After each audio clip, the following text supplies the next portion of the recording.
আসসালামু আলাইকুম। আমি একজন গরিব অসহায় মানুষ, শাক পাতা বেচা খাই। আমার চক্ষু দুইটা অবাক হয়ে গেছে, চক্ষু দুইটা দিয়ে দিতে না কিছু চোখে। আপনারা যদি সহযোগিতা করেন, অবশ্য করতে হইলে বারো বারো থেকে 15,000 টাকা লাগে।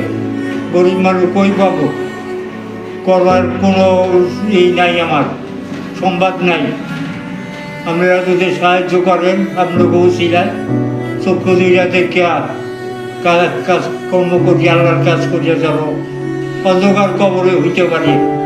আপনাকে তো আশীর্বাদে এই উপকারটা আপনারা করেন। আমি অসহায় মানুষ। আমি লালপুরের বাসিন্দা। আজও 28-29 বছর তোমাকে আছি লালপুর। এই জায়গার আইডেন্টি কার্ড আছে, এই জায়গার নাগরিক। আপনারা একটু যদি সহযোগিতা করেন, আপনাকে সিলাই একটা শরীরটা কাম কাজ করে দুগা খাইয়ে বলি আল্লাহর দরবারে যাওয়ার সুযোগ দেন। আপনাকে উসিলায় যদি পারি, এই দোয়া করেন, আমার একটু সাহায্য করেন।